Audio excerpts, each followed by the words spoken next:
집합건물 해결사 멘토 전은진입니다.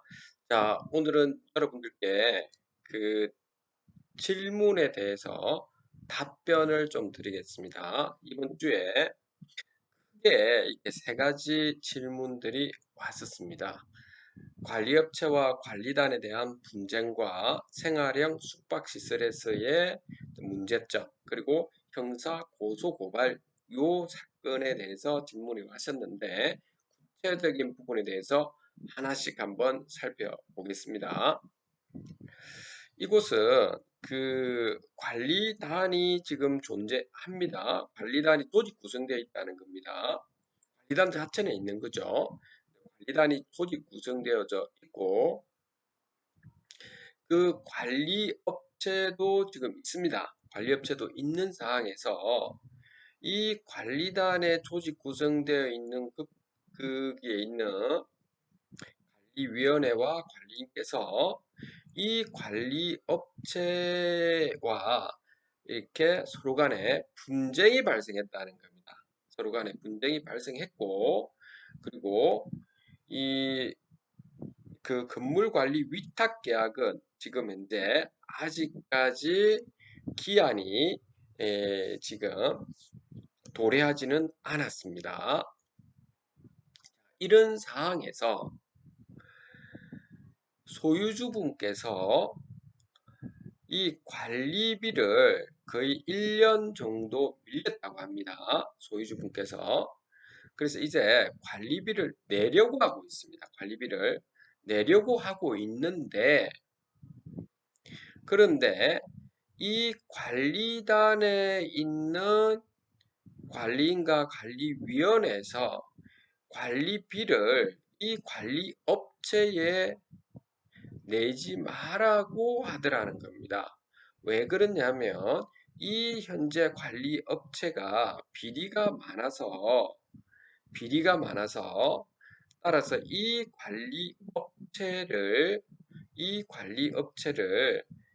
관리단에 있는 조직 구성되어 있는 이쪽에서 이 관리업체를 업무방해 금지 가처분으로 이게 퇴출 결의를 했다는 겁니다. 퇴출 결의를. 그래서 법원의 아직 판단은 아직까지는 안 나온 거죠. 그래서 아직까지 한 3, 4개월 뒤면 법원의 판결이 나오겠죠. 근데 지금 이 소유자분께서는 관리비를 내기는 해야 된다는 겁니다.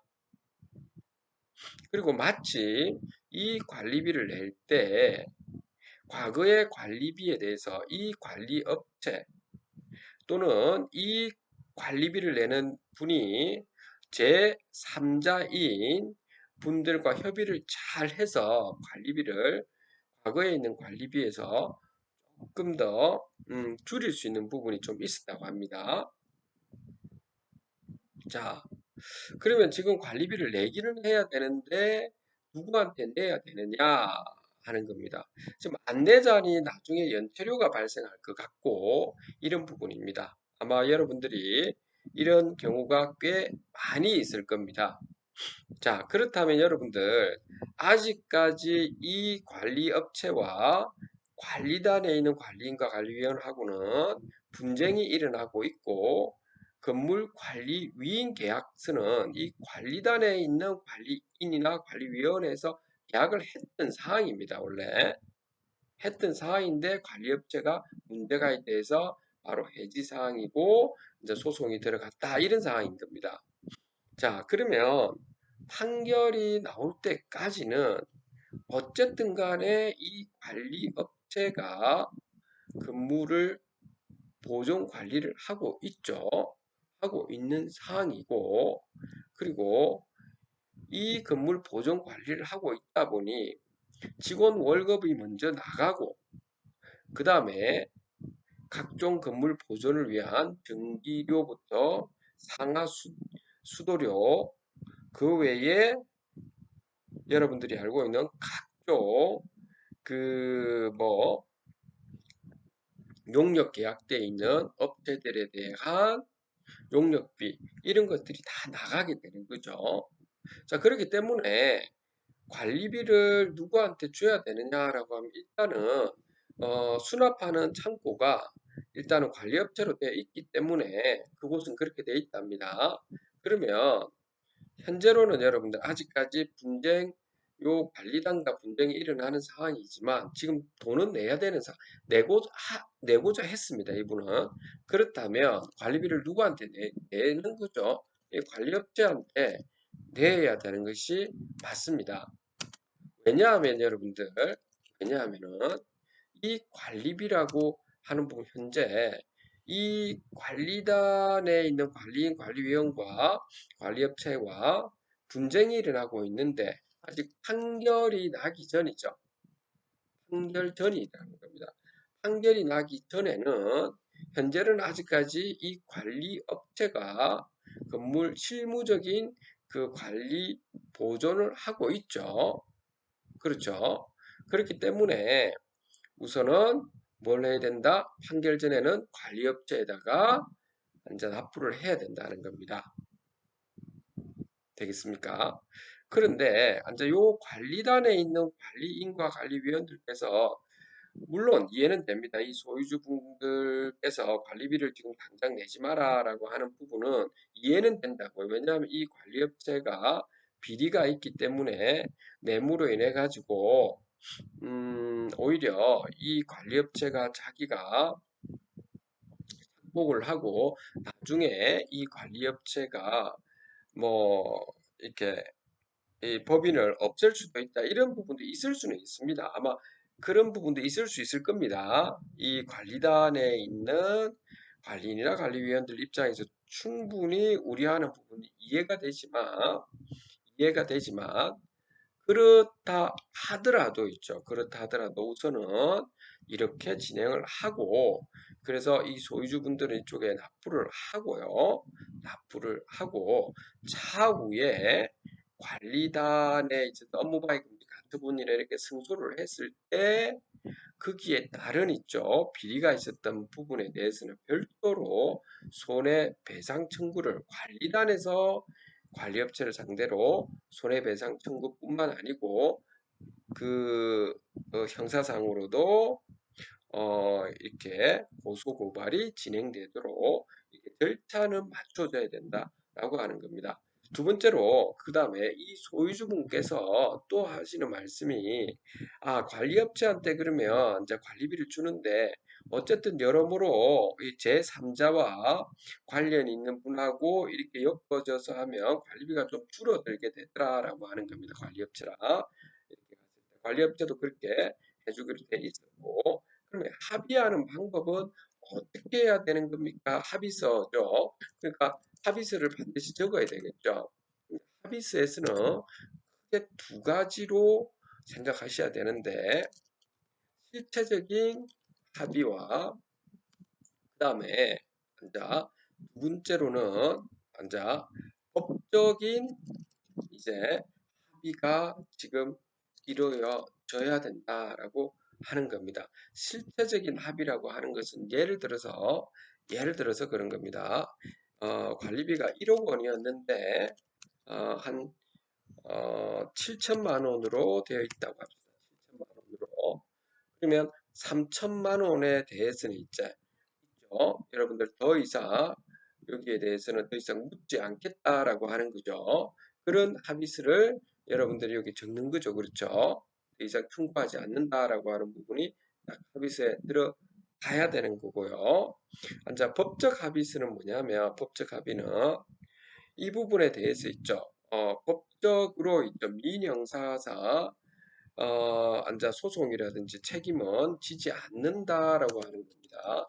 민형사상 책임을 지지 않는다라고 하는 것하고 그리고 이 소송에 대한 관리비 소송에 대한 모든 책임은 관리업체에서 나머지는 지도록 이렇게 해야 되는 게 맞죠. 왜냐하면 그 관리의 실질적인 주체고 성관주의 의무를 져야 되기 때문에 그런 거죠.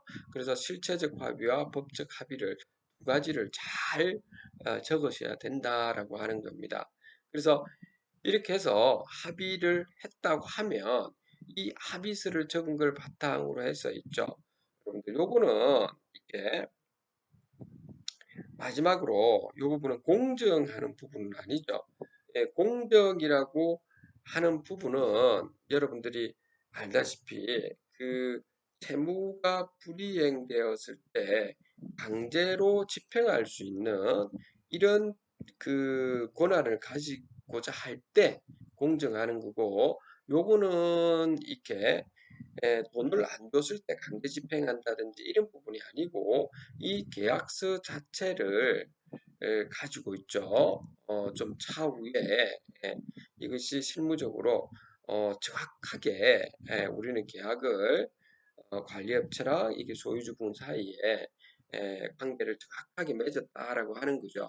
그렇기 때문에 이때는 법원 그 여러분들이 그 법원 근처에 가보시면 공증이라고 하는 사무실이 있습니다. 여기 가셔서 공증사무실에서 인정을 받는 겁니다.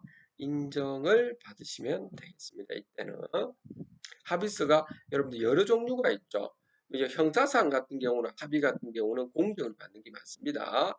요거는 이 합의서는 요 부분은 관리비와 관련된 돈을 주고 받았다는 이 사실관계를 말씀하는 거니까 인정을 받으면 되고, 인정은 15,000원에서 30,000원 사이니까, 그리고 이 부분에 대한 구체적인 부분은 공정사무실에 한번 전화를 걸어보시면 될 것 같습니다. 요것이 하나 첫 번째 질문이었고요. 이제 두 번째 질문입니다. 제가 이곳은 제가 보니까 상당히 좀 앞으로 방향을 좀 잘 할 수 있는 이 호텔이었습니다. 생활형 숙박시설 호텔. 자, 그곳은 관리단이 조직 구성되었다고 합니다. 그래서 관리인과 관리위원 이렇게 선정이 했다고 합니다. 그래서 이제 이 부분은 되어서 이제 건물 보존 관리를 하는 관리업체를 공개 입찰해서 이렇게 들어가서 이제 지금 건물을 보존 관리를 반듯하게 하고 있다라고 합니다. 그렇다면 이게 조직 구성되었기 때문에 관리인과 관리위원께서는 뭘 또 해야 되죠? 가장 중요한 하자 보수에 대해서 여러분들이 진행을 해야 되겠죠. 하자 보수에 대해 진단을 한 뒤에 이 부분에 대해서 시행사와 시공사를 상대로 진단의 목록을 주는 거죠. 그랬을 때 목록을 주었음에도 불구하고 여기에 대해서 어, 2주 내에 거의 구체적 답변이 안 오고 이랬을 때는 어쩔 수 없이 소송이 들어가면 되겠습니다. 이 부분에 대해서는 하자진단 업체에 대형 하자진단 업체에 공개 입찰을 해서 여러분들이 진행하시면 소송 과정과 상세하게 알려줍니다. 그리고 변호사를 통해서 하는 경우 기획소송도 가능하고요. 어쨌든 이 부분에 대해서는 그런 과정을 자 거치고 하면 되는 거고, 이 부분은 아직 빠져 있는 부분이 있는데 어쨌든 그걸 빼고는 요 관리인과 관리위원회 선정을 잘해서 지금 건물 보존 관리는 잘 하고 있었습니다. 요 아파트를 관리를 많이 하는 곳이죠. 그다음 두 번째로는 이곳에서도 SPC를 자기들이 만들었다고 합니다. 왜 그러냐면 만들 수밖에 없었던 것이 대부분의 그 생활형 숙박시설이 그랬는데, 예를 들어서 300개 호실에서 220개 호실은 소유자분들, 소유자 호실이 있지만 나머지 80개 호실에 대해서는 시행사 지분이기 때문에 어쩔 수 없이 SPC를 요 구분 소유자분께서 그 분들의 모임으로 해서 단체로 해서 이러한 그 SPC를 특수 목적 회사를 만들 수밖에 없다는 거죠. 그렇죠? 자, 그런데 이제 SPC를 만들면서 이분이 말씀하신, 그렇죠? SPC를 만들어서 진행을 하는데 그 그 돈이 있죠. 이렇게 운영사에서부터 이제 여기서 이제 만들어 들어가는 건데, 운영사를 어, 공개 입찰을 해서 운영사를 어, 지금 이제 거기서 세팅을 해서 운영사가 이제 들어오겠죠. 그래서 운영사 공개 입찰을 해서 이제 들어오게 되면, 그러면 이제 이분들이 상당히 지금 잘하고 있는 부분이 이 회사 실제 있는 곳입니다. 그 요 SPC에서 있죠. 그러니까 그 지금 호텔에 대한 그 수익 있죠. 수익이 일단 이 SPC, 다시 말해서 소유자분들로 단체로 이루어진 영리법인에 있는 이 SPC 통장으로 일단 돈이 다 들어와서 여기에서 운영사 쪽으로 있죠. 용역비를 제공하는 이런 형태로 만들고자 한다라고 했습니다. 아주 이거 바람직한 방법이 되겠습니다. 대부분의 그런데 운영사는 그렇게 안 하려고 하죠. 운영사가 운영사가 운영사 쪽으로 돈이 다 들어오고 SPC는 그냥 상호 감시하는 정도만 좀 들어가고 특히 운영사가 여기 관리단에 있는 조직 구성에 있는 건물 보존 관리까지도 본인들이 다 하려고 하는 이런 경우가 대부분입니다. 그런데 이곳은 이렇게 아주 지금 바람직한 방법으로 들어가고 있습니다. 다만 제가 처음부터 말씀드렸다시피 이 관리단의 조직, 과거에도 말씀드렸다시피 관리단의 조직 구성에 있는 관리인과 관리위원이 해야 될 건물 보존 관리하는 부분과 SPC에서 있죠. 대표 이사부터 해서 임원진을 뽑았을 때 여기와 여기와 같이 연관을 시키면 안 될 것입니다. 이렇게 상호 간의 견제와 균형이 굉장히 요거는 필요하기 때문에 이 부분은 좀 여러분들이 좀 참고를 하셔야 된다는 겁니다. 아셨죠? 그런 부분이 중요하다는 겁니다. 이 부분은 별도로 이렇게 좀 하셔야 되는 겁니다. 여기에 있는 분들이 여기에서 모든 권한을 행사하시면 어떤 부분이 생기죠? 권한이 비대해져 가지고 나중에 어떤 문제가 발생했을 때 이렇게 재산권과 관련된 구분 소유자분들의 문제가 발생했을 때 굉장히 그걸 문제를 위험 분산하기도 힘들고 연대도 하기도 힘들다는 겁니다. 그 점을 꼭 명심하셔야 될 것이라고 봅니다. 아무튼 이곳은 그래서 운영사를 공개 입찰을 하는데, 그런데 이것도 참 이게 제가 볼 때는 상식적으로 잘 하고 있는 것 같아요. 운영사를 실제 자기들이 운영사를 공개 하기보다 지금 세팅하고 있는데 하기보다 이 관리업체 있죠. 앞에 있는 이 관리업체, 예, 관리업체가 운영사의 이 운영사의 세팅 작업까지 하는 게 어떻겠냐라고 하는 겁니다. 요 위에 있는 그렇게 하면 됩니다. 이 관리업체. 왜냐하면 이게 처음이라고 하더라도 있죠. 이 대부분이 있죠. 이게 관리 업체가 운영사 세팅 역할을 하는 부분은 어렵지가 않습니다. 여러분들. 그리고 요즘에는 그런 플랫폼들이 굉장히 많이 있습니다.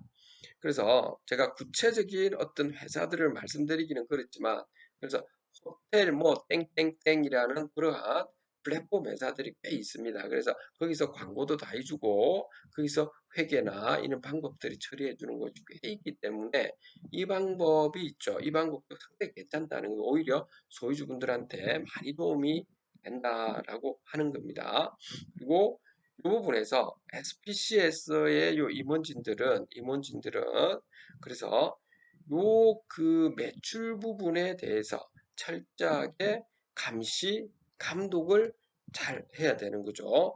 그리고 용역회사 쪽으로 돈이 들어가고 나가고 하는 부분을 철저하게 감시, 감독하는 요 부분이 철저하게 잘 돼야 되고, 그리고 또 뭐죠? 소유자분들한테 반드시 이 부분을 회의하기 직전 일주일 전에, 적어도 일주일 전에, 그러니까 10일 전에, 회의 10일 전에 어떤 안건으로 회의를 할 것인지를 공지 안내를 다 하고 회의를 하고 난 다음에 또 다음날 어떤 안건으로 회의를 했는지 구체적으로 말씀드리고 소유자분들의 또 의문점들에 대해서는 다 말씀을 드려야 되겠죠. 그렇게 해주는 것이 여기 SPC에 있는 임원진들이 해야 될 권한과 역할이라고 하는 겁니다. 이 점 여러분들이 꼭 명심을 하셔야 된다라고 하는 겁니다. 특히 제가 누누이 말씀드렸지 여기서 감사의 역할은 굉장히 중요하다라고 하는 다시 한 번 더 말씀을 드리도록 하겠습니다. 그 다음에 필요한 자격증이 좀 있을까요? 라고 하였습니다. 상당히 앉아 있게 보니까 열정을 가지고 하시는 분인 것 같습니다. 이 숙박시설에서는 크게 두 가지입니다. 주택관리사 자격증 또는 있죠. 집합건물 관리사 자격증.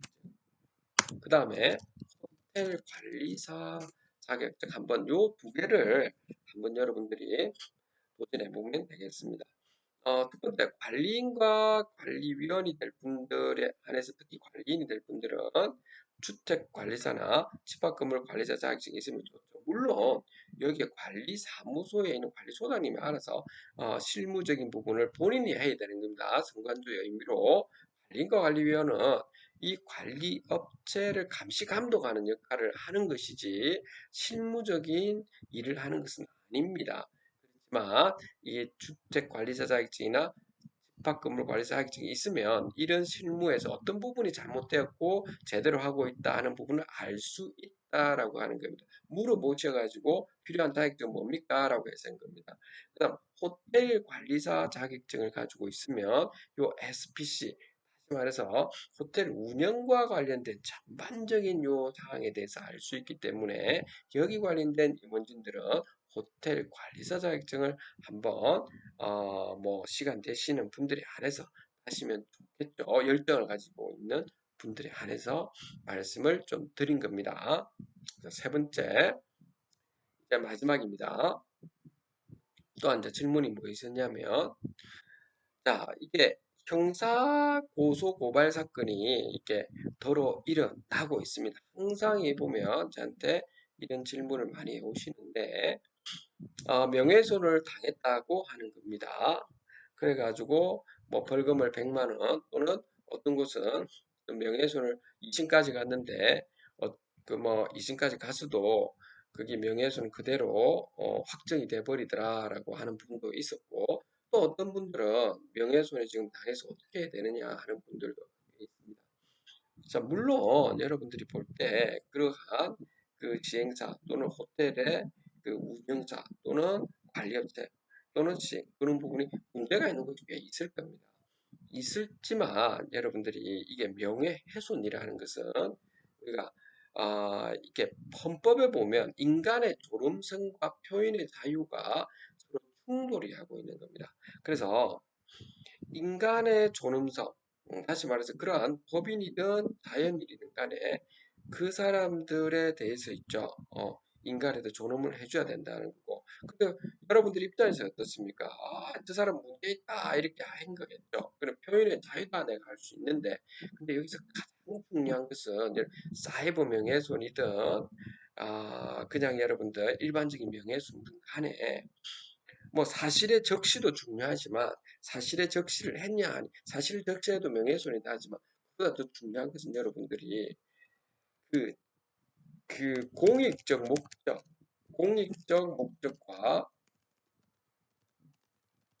목적과 그리고 또 하나는 뭐냐면 여러분들이 중요한 부분은 진실을 말씀하셔야 됩니다. 근데 만약 허위 사실을 이야기해서 어떤 특정한 사람들의 사이 또는 권력, 권한을 얻기 위해서 그러니까 조작하는 행위 이렇게 해서 조작을 하는 이러한 행위를 일으켰다면 여러분들 어쩔 수 없이 명예훼손은 명예훼손죄를 반드시 받게 될 수밖에 없습니다. 그렇기 때문에 이렇게 안 되기 위해서 조금 이따 제가 말씀을 드릴게요. 그래서 여러분들이 너무 열정을 가지고 하는 분들도 있고 어떤 분들은 조작 행위를 하는 분들도 있다고요.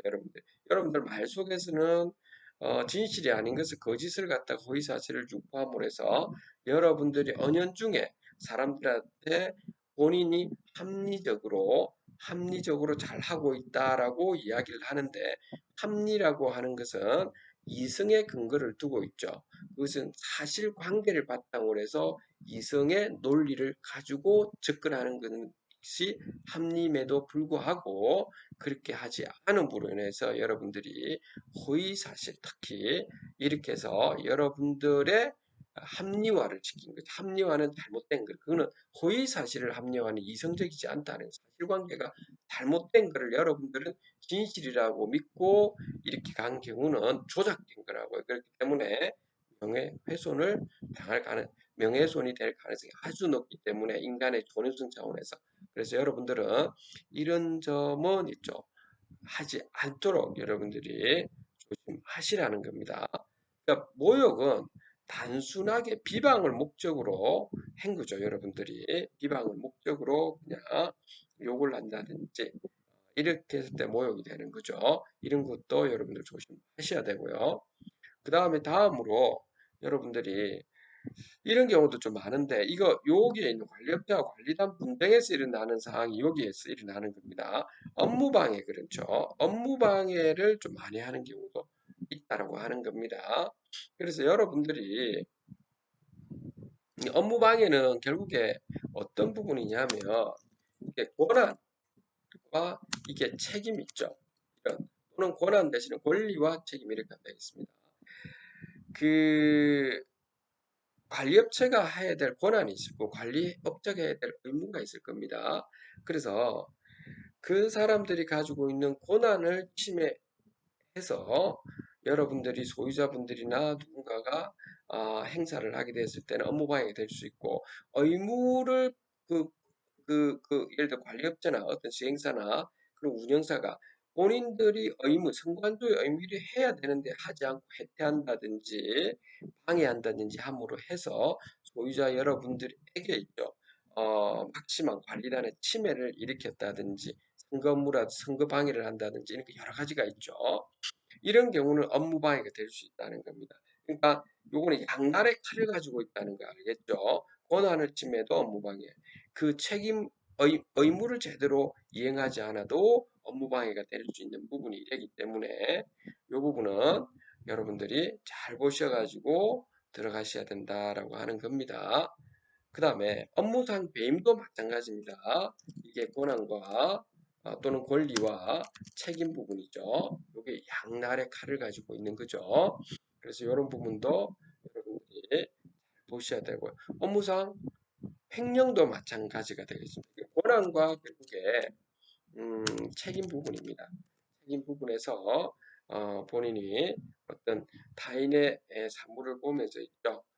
돈을 뚱쳐갔다든지 이렇게 했을 때 횡령이 되는 거고, 그 타인의 사물을 보는 사람이 이 처리를 갖다가 안 한다든지, 아니면 특정한 사람에 대해서 불공정하게 사익을 추구하게 했다든지 이러면 배임이 되는 거죠. 이런 부분이 안 되게 해야 되죠. 사기 같은 경우도 종종 발생을 하죠.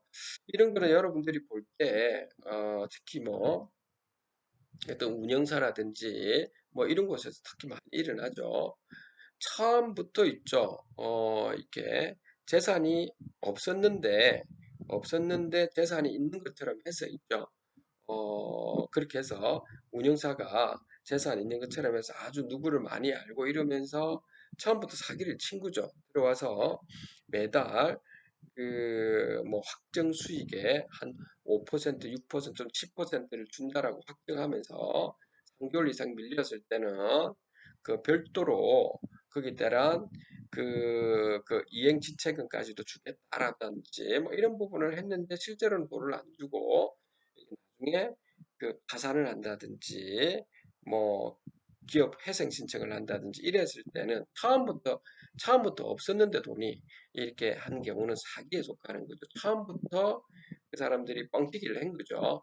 그러니까 먹기를 하려고 한 경우에 처음부터 먹튀를 하려고 한 겁니다. 먹고 튄다 이 말인 겁니다. 그랬을 때 한해서 사기죄가 성립하는 거죠.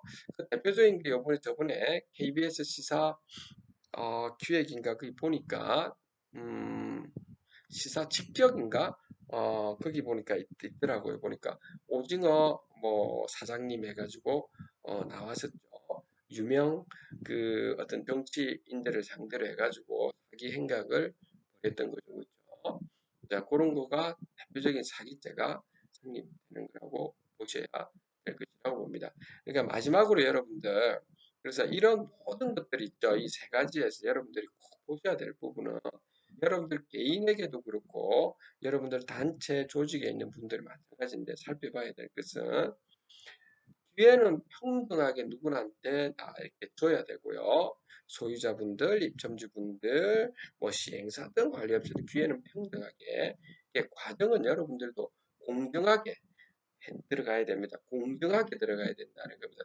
특정한 사람들의 이익이 되게끔 하고 또 다른 사람이 이익이 안 되게끔 해서도 안 된다는 겁니다.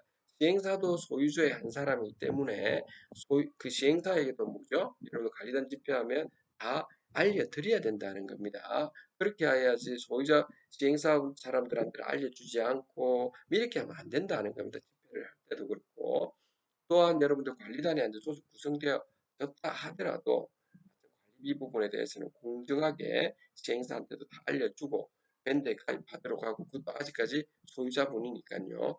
그렇게 과정은 공정하게 들어가고요. 결과는 정의롭게 해야 된다라고 하는 거죠. 정의에는 여러분들 크게 두 가지가 있죠. 여러분 어쨌든 정의는 여러분 우리 경제적으로 분배적 정의를 이야기하죠. 분배적 정의를 여러분들 제대로 이렇게 나가야 된다라고 하는 겁니다. 그래서 오늘 여러분들께 추석 기간 동안에 약간 이렇게 질문들이 많이 와서 오히려 추석 기간 동안에 질문들이 저번 일주일 동안 좀 많이 왔던 이런 부분입니다. 그래서 마무리를 하도록 하겠습니다. 이 세 가지 있죠. 여러분들 관리업체와 관리단 분쟁에서 관리비 부분, 생활형 숙박시설에서 SPC 부분, 이 부분 그리고 형사 고소 고발 사건에서의 이러한 여러 가지 것들 이제 가장 살펴봐야 될 것은 기회와 과정과 결과를 해서 평등과 공정함을 정의롭게 해야 된다. 이 부분을 여러분들이 꼭 여러분들이 숙지하시면 여러분들이 어떻게 앞으로 대처해야 될지가 여러분들이 명확하게 아실 거라고 보고요. 특히 형사 고소 고발에서 여러분들의 억울한 부분은 반드시 고소 고발을 해야 되는 것이 그것이 여러분들 바람직한 겁니다. 자, 오늘 여기까지 여러분들하고 하도록 하겠습니다. 집합근무를 위해서는 또 전언진이었습니다. 행복한 추석이 되시길 바랍니다.